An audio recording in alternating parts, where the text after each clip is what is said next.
Dans l'univers doré d'un empire familial, Daoud, fils d'un milliardaire, voit son monde s'écrouler le jour où un inconnu ose manger dans son assiette, dans un grand restaurant de Dakar. Ce geste déclenche une chaîne d'événements qui révélera un secret vieux de 20 ans. Amadou, né d'une liaison honteuse avec une domestique abandonnée, est son frère. Mais cette vérité, que Daoud cherche à réparer, dérange l'ordre établi. Entre trahison, héritage et manœuvre familiale, leur mère Sokna devient le cœur noir de cette guerre, orchestrant la chute de son propre fils pour protéger le nom, le pouvoir et l'illusion. Daoud meurt empoisonné. Amadou est accusé. Puis blanchi. Mais la cicatrice ne se refermera jamais. Alors qu'il refuse l'argent, les titres, et même le nom Diop, Amadou devient la voix des oubliés. Son combat n'est pas pour l'héritage, mais pour la mémoire. Et dans ce combat silencieux, il trouve la seule victoire qui compte, ne pas devenir ce qu'ils étaient. Le restaurant s'appelait l'Éclat du Nil, un temple doré du luxe niché sur la corniche. Les serveurs y portaient des gants blancs, et les plats avaient des noms à rallonge qu'on osait à peine prononcer. Ce soir-là, les lustres scintillaient au-dessus des têtes, et les conversations bourgeoises se noyaient dans le cliquetis des couverts en argent. Daoud entra comme un prince. 28 ans, fils unique de l'homme le plus riche du pays. Costume sur mesure, montre suisse au poignet, regard hautain. Il ne regardait jamais les serveurs dans les yeux. Il se contentait de pointer ce qu'il voulait comme on choisit une voiture. « Réserve-moi la table du fond, et que ce soit rapide », dit-il en consultant son téléphone. Il s'assit, seul. Comme souvent. Son père disait toujours, les lions chassent seuls.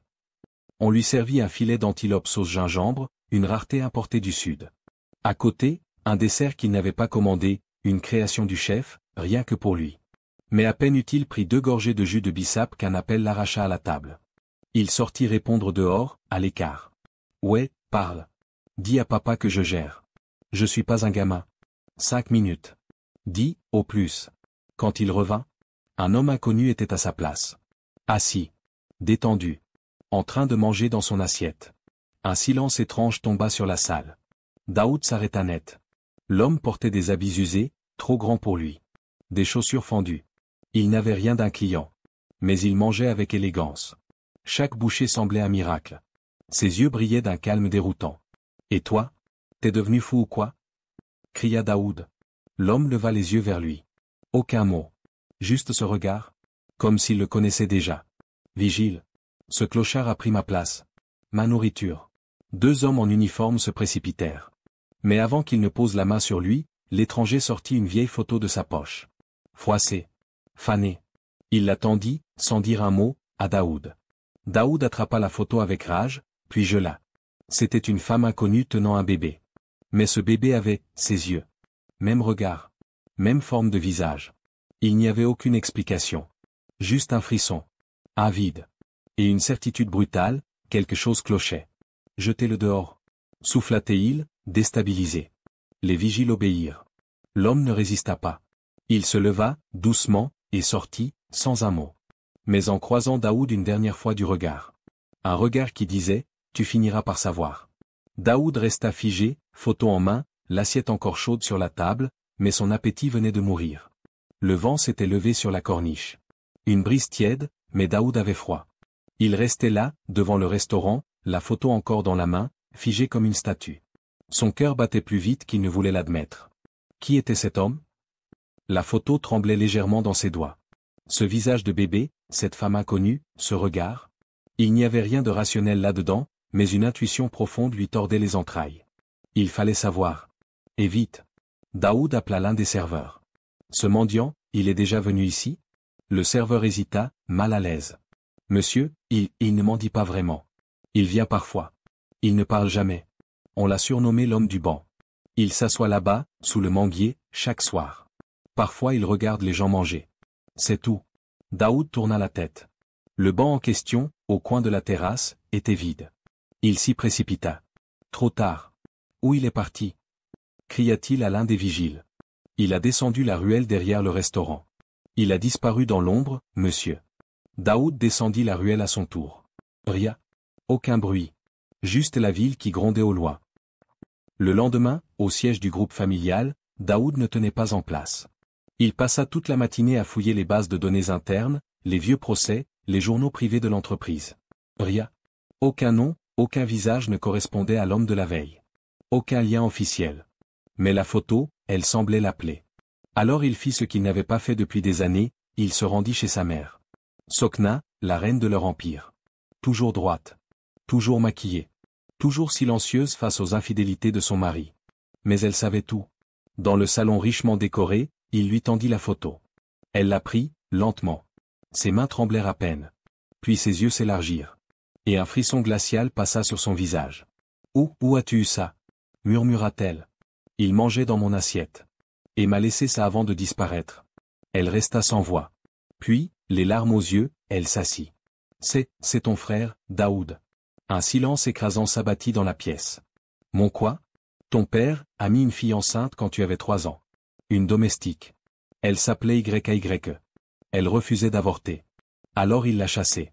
Elle a élevé l'enfant seule. En secret. Il a essayé d'effacer leur existence. Mais apparemment, il n'a pas réussi. » Daoud sentit son monde basculer. Un frère ? Caché ? Oublié ? Affamé, dans la rue ? Il s'appelle Amadou, souffla sa mère. Et il n'a jamais pardonné. Daoud se leva. Un vide énorme dans le cœur. La guerre de l'héritage venait de commencer. Le calme apparent de la villa familiale cachait des années de silence étouffé. Sokna, vêtue d'un boubou ivoire aux broderies lourdes, s'était retirée dans la véranda, un thé fumant à la main. Ses doigts tremblaient à peine, mais son regard fuyait. Daoud, lui, marchait de long en large, la photo d'Amadou toujours dans la main. « Tu savais, depuis toujours ?» demanda-t-il d'une voix contenue. Sokna resta muette quelques secondes. Puis elle posa la tasse. « Ton père m'avait juré qu'il n'y aurait jamais de conséquences. Il a dit que cette fille avait disparu. Qu'elle voulait juste de l'argent. Il m'a fait promettre de ne jamais en parler à personne. Même pas à toi. Et toi t'as accepté de garder le silence ? T'as laissé un enfant grandir dans la misère, pendant que je nageais dans l'or. Tu crois que c'était facile ? Hurla-t-elle soudain. Elle se leva, les yeux brillants de rage et de honte. J'ai tout sacrifié pour ce mariage, Daoud. Tout. Mon nom. Ma famille. Mes rêves. Et quand il m'a trahi, j'ai fermé les yeux. Parce que c'est ça qu'on attendait de moi. La femme du grand Alassane Diop ne pleure pas. Elle supporte. Un silence tendu s'installa. Tu savais qu'il existait. Et tu l'as laissé crever dehors comme un chien, dit Daoud d'un ton amer. Je ne l'ai jamais croisé, jusqu'à cette photo. Ton père a tout enterré. Il a payé les avocats, effacé les dossiers, soudoyé des juges. La mère d'Amadou a tenté de porter plainte, mais elle a disparu peu après. Plus personne ne l'a revue. Daoud blêmit. Il a fait disparaître une femme ? Ou elle s'est enfuie ? Tu crois qu'on survit face à un homme comme lui ? Il s'écroula sur le canapé, vidé. Je dois le retrouver. Amadou. Je dois lui parler. Lui dire que je ne savais pas.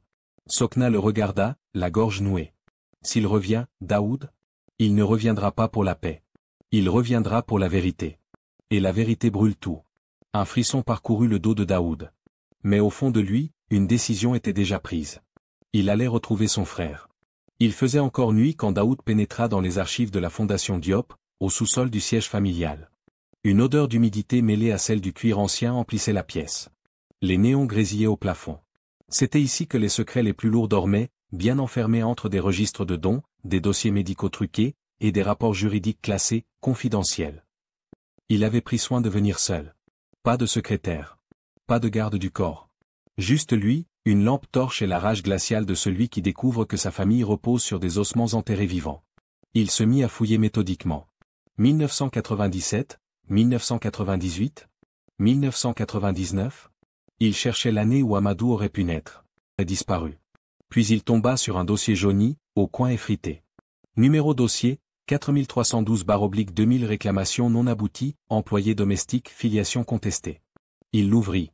Les premières pages étaient des courriers écrits à la main. La plainte d'une certaine Diaye, affirmant avoir été renvoyée sans salaire ni assistance après avoir révélé sa grossesse. L'enfant est de Monsieur Diop. Il m'a supplié d'avorter. J'ai refusé. Depuis, il me menace. Les lignes tremblaient, pleines de détresse. Daoud serra les dents. Son père avait toujours été un homme autoritaire, mais là, c'était du mépris pur. Le dossier portait un tampon rouge, classé sans suite. En dernière page, un reçu de paiement, 20 millions francs CFA versé à un certain maître Dio, avocat du barreau de Dakar. En marge, une annotation manuscrite. S'assurer que la plainte disparaisse. Et la femme aussi. Daoud resta figé. Il relut cette phrase encore et encore. Un goût de métal dans la bouche. C'était écrit de la main de son père. Il ferma le dossier, le serra contre lui, et sortit du sous-sol comme on sort d'un tombeau. Le monde qu'il connaissait venait de s'effondrer. Quelques heures plus tard, dans une ruelle du quartier pauvre de Gueltapé, il interrogeait un vieillard. « Amadou » répéta le vieil homme. « Oui. » L'homme qui s'assoit là, tous les soirs, devant le manguier. Le vieil homme hocha lentement la tête. Il ne parle pas. Mais il revient tous les soirs. Vers 20 heures. Il attend quelqu'un, je crois. Qui? Personne ne sait. Mais il tient toujours la même photo. Daoud sentit un nœud dans sa gorge. Il avait une nuit pour se préparer. Demain, il allait revoir son frère. Mais ce qu'il ne savait pas encore, c'est qu'Amadou ne voulait ni pardon, ni fortune. Il voulait justice. 20h02. Le vieux manguier balançait paresseusement ses branches au rythme du vent. Sous ses racines tordues, une silhouette immobile. Vêtu du même pantalon usé, Amadou était là. Silencieux. La photo toujours entre ses doigts. Daoud s'approcha, lentement, les mains vides, le cœur chargé. Il s'arrêta à 3 pas. Aucun mot ne lui venait. « Je m'appelle Daoud » murmura-t-il enfin. « Et je crois que tu es mon frère. » Pas de réaction. Juste le vent. Et ce regard calme, profond, insondable. « Je sais ce que notre père t'a fait. Je sais qu'il a menti. Qu'il t'a effacé. J'ai vu les preuves. Et je suis désolé. » Amadou leva les yeux. Pour la première fois, il parla. D'une voix grave, éraillée. « Tu es désolé, pourquoi? Pour m'avoir volé une vie? Pour m'avoir laissé manger dans les poubelles pendant que tu mangeais du marbre? Tu viens m'offrir quoi? Ton pitié? » Daoud recula, blessé. « Je ne viens pas t'acheter. Je viens réparer. Je veux que tu sois reconnu comme un Diop. Que tu sois présenté au conseil. Que tu prennes ta place. » Amadou eut un petit rire amer. « Leur place? Moi? Dans leur bureau en verre? Tu crois qu'ils vont m'écouter? Me serrer la main? Ils vont me broyer, Daoud. Comme ils ont broyé ma mère. » Un silence. « Elle est morte, ajouta-t-il. Il y a 3 ans. Dans une ruelle. Sans tombe. Sans nom. Pendant que votre famille donnait des millions aux fondations. » Daoud baissa la tête. « Je ne veux pas continuer dans ce mensonge. Viens. On le fait ensemble. » 2 semaines plus tard, dans la grande salle du conseil d'administration du groupe Diop, Amadou entra. Cravate mal nouée, chemise empruntée à un voisin. Tous les regards se tournèrent. Certains choqués. D'autres furieux.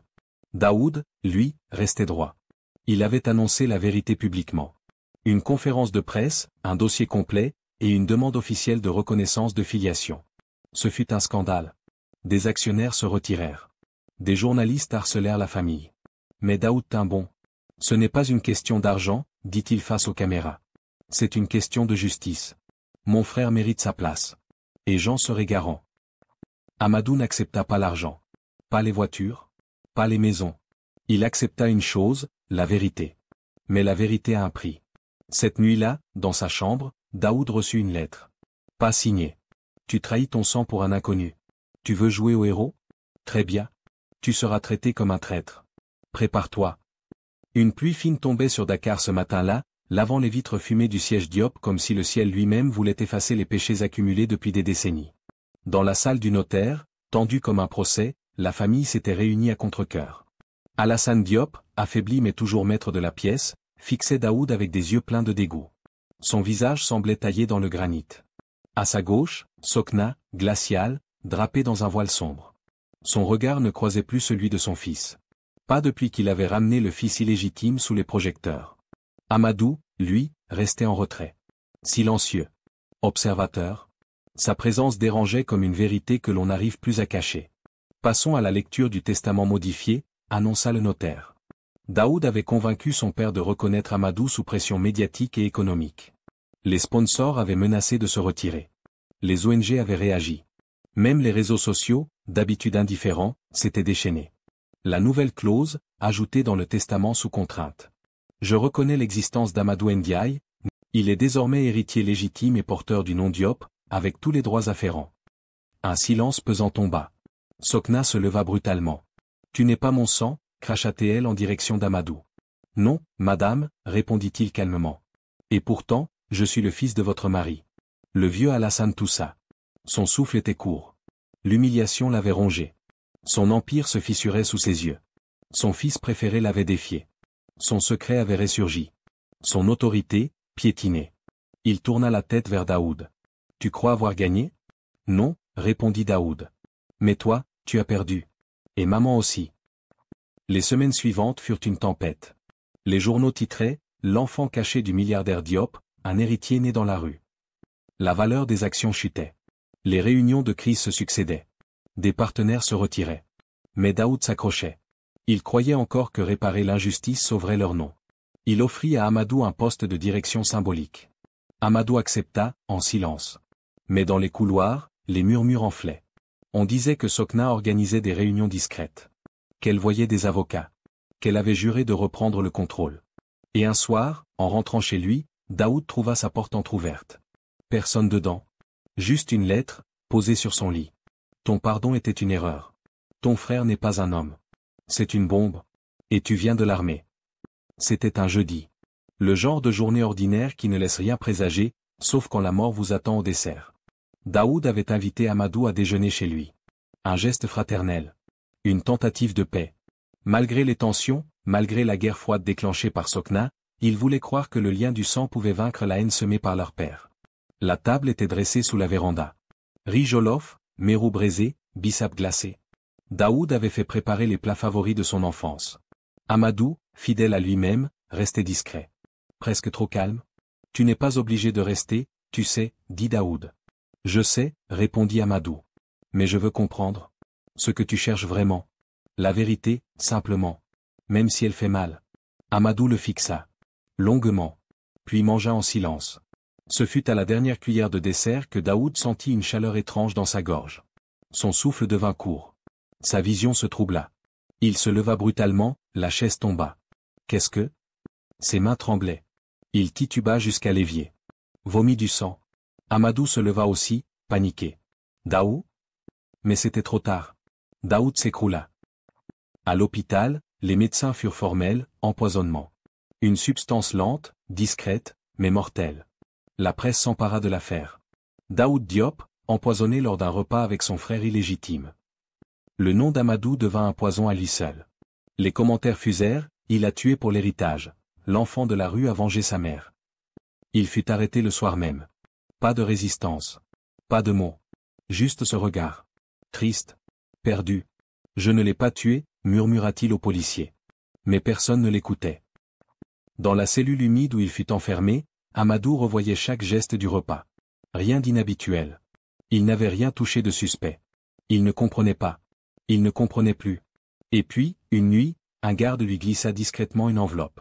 À l'intérieur, une photo de Sokna, entrant dans la maison de Daoud, 1 heure avant le déjeuner.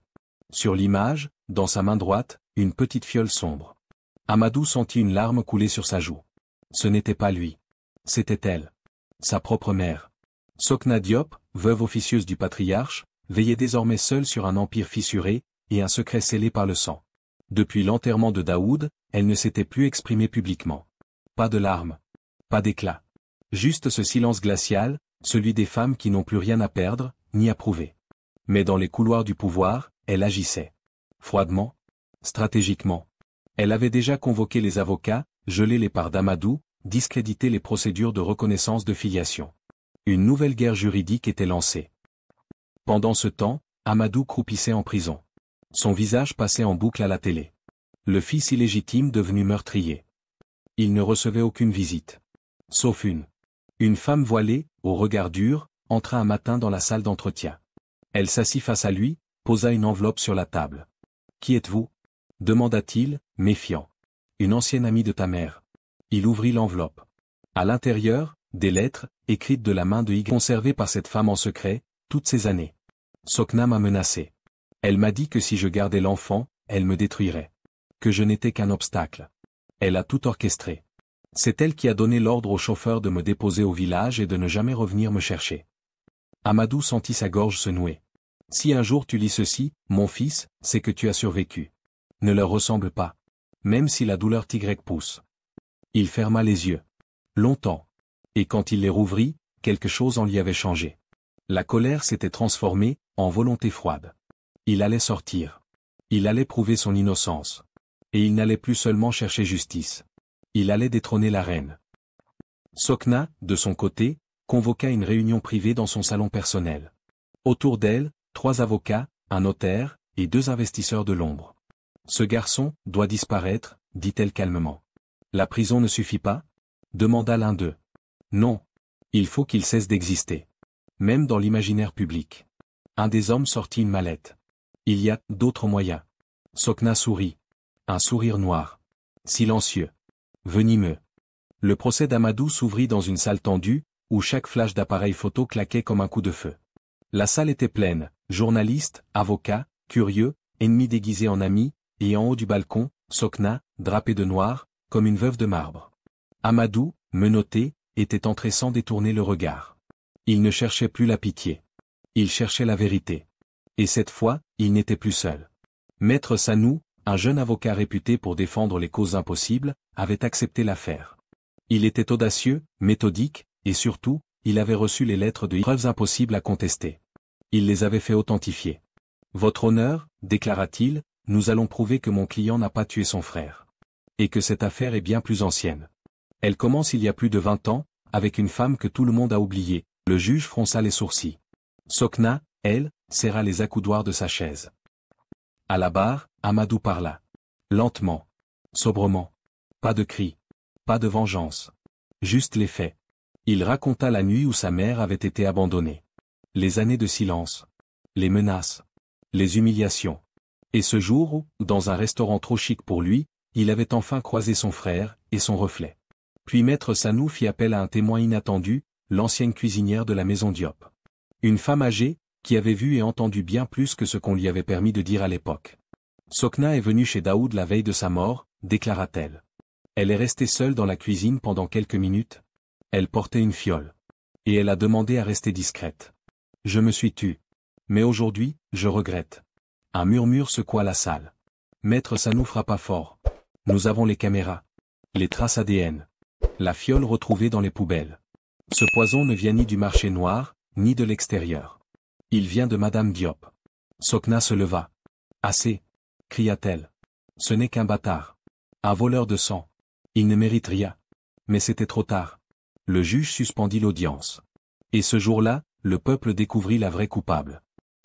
Le lendemain, les journaux affichaient en une. Le fils rejeté lavé de tout soupçon. La matriarche bientôt inculpée. Mais dans l'ombre, avant que l'ordre d'arrestation ne soit signé, Sokna avait disparu. Fuite internationale. Aucune trace. Aucun signalement. Elle avait compris, le trône s'écroulait. Amadou fut libéré. Sans fanfare. Sans fête. Mais il reçut un objet inattendu, livré par coursier. Un second testament, manuscrit, non officiel, signé de la main tremblante d'Alassane Diop. Je lègue tout ce que j'ai volé au fils que j'ai ignoré. Il mérite plus que mon nom, il mérite ma honte. Amadou ne pleura pas. Il ne sourit pas non plus. Il regarda le document, puis le brûla. Je ne veux rien de leur monde, murmura-t-il. Je veux bâtir le mien. Un mois après le procès, le siège du groupe Diop semblait vidé de son âme. Les couloirs étaient silencieux, les bureaux trop bien rangés, comme après un orage dont on ne veut plus parler. L'héritier officiel était mort. La matriarche avait disparu. Le fondateur était alité, privé de parole. Et pourtant, l'empire continuait de tourner. Lentement. Comme une machine sans pilote. Amadou n'avait rien réclamé. Ni poste. Ni argent. Ni titre. Mais le conseil d'administration, sous pression populaire et médiatique, lui proposa une place symbolique, ambassadeur social du groupe, chargé des œuvres caritatives. Il accepta, à une condition. Je veux rouvrir toutes les affaires classées. Tous les dossiers de plainte étouffés. Toutes les voix oubliées. Un murmure d'inquiétude monta dans la salle. Mais personne n'osa s'opposer. Pendant ce temps, Amadou retourna dans les quartiers populaires. Pas pour fuir, mais pour revenir. Là où on connaît le prix du silence, et où la parole est un luxe rare. Il racheta un vieil immeuble abandonné. En fit un centre d'écoute pour victimes oubliées. Pas de marbre, pas de dorure. Juste des bancs, des voix, des histoires qu'on écoute enfin. Un journaliste l'interrogea un jour. Vous avez été pauvre, puis héritier, puis presque meurtrier. Que voulez-vous être maintenant? Amadou répondit simplement. Je veux être la voix de ceux qu'on n'a jamais entendus. Mais dans l'ombre, Sokna n'avait pas dit son dernier mot. De l'étranger, elle fit publier un livre. Vérités étouffées ou le piège du sang.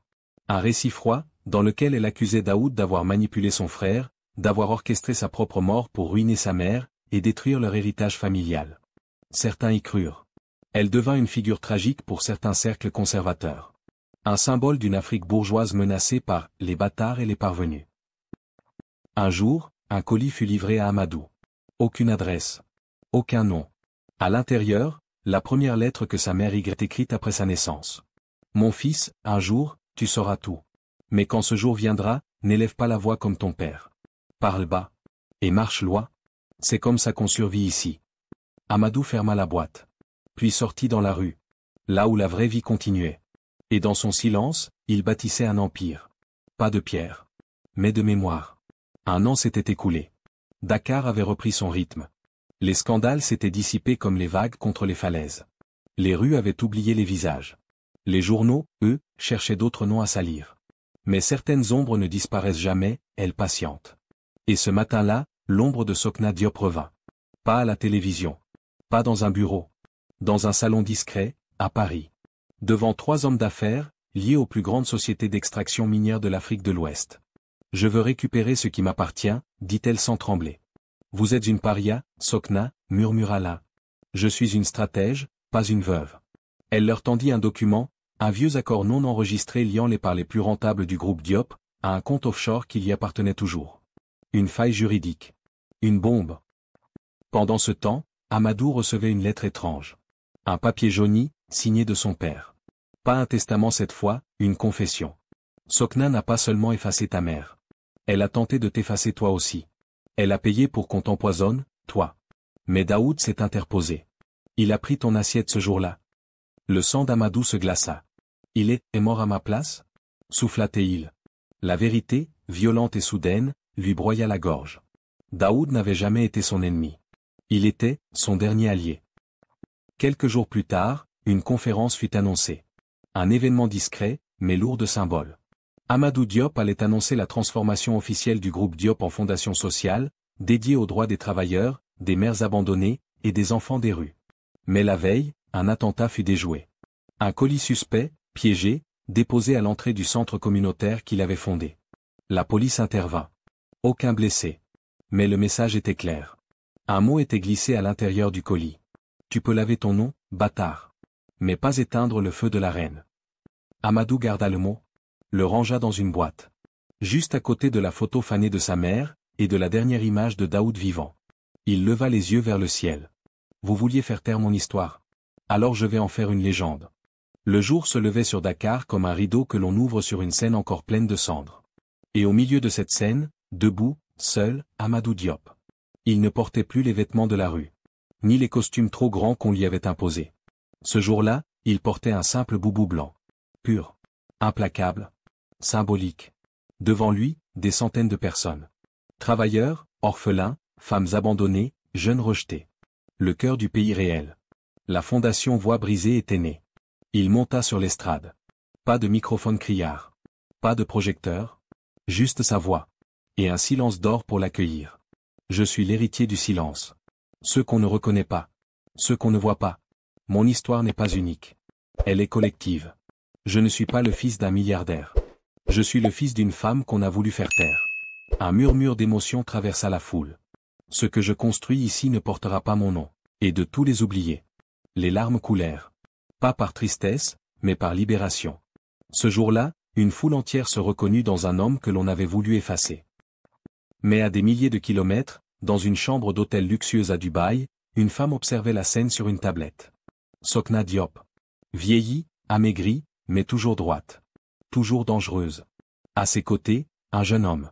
Teint clair, très familier. Son fils, qu'elle avait eu d'un autre homme. Élevé dans l'ombre. Regarde-le bien, lui dit-elle. C'est mon demi-frère? Non. C'est ton futur adversaire. Elle tendit un dossier. Tu t'appelles maintenant Idriss Diop.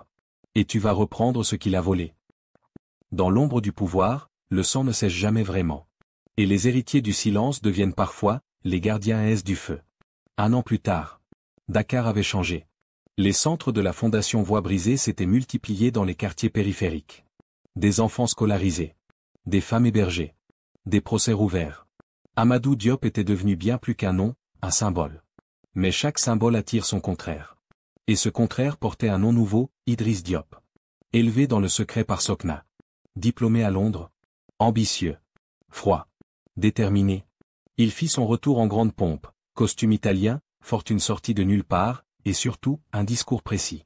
Ce pays n'a pas besoin de pleurnicherie. Il a besoin de puissance. La charité n'est pas une stratégie.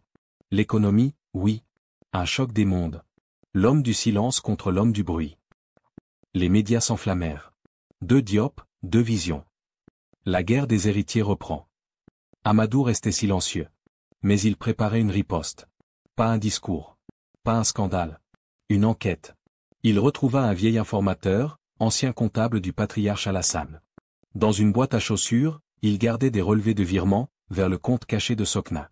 Et au nom du mineur qu'elle déclarait comme orphelin recueilli, Idriss. Fraude. Manipulation. Faux héritage. Lors d'une conférence internationale sur les droits fonciers, Amadou prit enfin la parole. Il montra les documents, les liens, les preuves. Vous parlez d'héritage? Dit-il. Moi, je parle de vérité. Et la vérité ne s'achète pas. Elle s'assume. Un silence. Puis une salve d'applaudissements. Ce même soir, dans sa suite d'hôtel, Idriss brisa le miroir de rage. Il croit avoir gagné? Il n'a rien vu encore. Rien. Sokna, fatiguée, resta assise. Tu as perdu, Idriss. Il ne s'est jamais battu pour l'argent. Tu ne peux pas gagner contre quelqu'un qui n'a rien à perdre. Alors, il faut tout lui prendre, murmura Idriss. Elle le regarda longuement. S'il tombe, assure-toi de ne pas t'écrouler avec lui. Mais ce qu'ils ignoraient, c'est qu'Amadou avait déjà pris sa dernière décision. Se retirer. Il confia les rênes de la fondation à une jeune femme brillante, ancienne bénéficiaire du programme. Il quitta Dakar sans bruit. Ni conférence. Ni cérémonie. On dit qu'il est parti vers le sud, dans un petit village côtier. Qu'il passe ses journées à écrire. Et ses nuits à écouter le vent. Mais certains jurent encore l'avoir vu, un jour, marcher au milieu du marché. Et quand un enfant lui a demandé « T'es qui, toi ?» il aurait répondu « Je suis juste le fils d'une femme oubliée. Rien d'autre. » Ils ont bâti des tours. Il a bâti des souvenirs. Ils ont accumulé des titres. Il a collectionné les silences. Ils ont voulu écrire l'histoire avec du marbre, lui l'a gravé dans la poussière. Amadou Diop n'a jamais été un héros. Il a été un rappel. Un murmure dans un monde de cris. Il est né d'une femme qu'on n'a pas écoutée. D'un père qui n'a jamais voulu de lui. Et d'un frère qui est mort pour lui offrir une place dans un monde qui n'en voulait pas. Il a refusé l'or. Refusé la vengeance. Il a préféré la mémoire. Aujourd'hui, personne ne sait vraiment où il est. Mais dans chaque centre d'aide, chaque enfant recueilli, chaque femme entendue. Il y a une trace de lui. Il ne porte plus le nom de Diop. Il a pris un autre nom. Un nom sans bruit. Un nom que seuls les oubliés connaissent. Et parfois, dans le silence d'un matin de marché. Quand quelqu'un tend la main à un inconnu, quelqu'un murmure « Tu sais qui t'a appris à ne pas détourner le regard ?» C'est l'homme sans nom. Celui qu'on a voulu faire taire. Et ainsi, il continue de vivre. Non pas dans les livres, mais dans les gestes simples. Dans les silences réparés. Merci d'avoir écouté cette histoire. Si elle a touché quelque chose en vous, si elle a réveillé un souvenir, une émotion, ou simplement un peu d'espoir. Abonnez-vous. Pas seulement pour une vidéo de plus. Mais pour continuer ensemble ce voyage à travers des récits oubliés, des vérités humaines, et des silences qui parlent plus fort que les mots. Votre écoute donne vie à ces histoires. Merci d'en faire partie.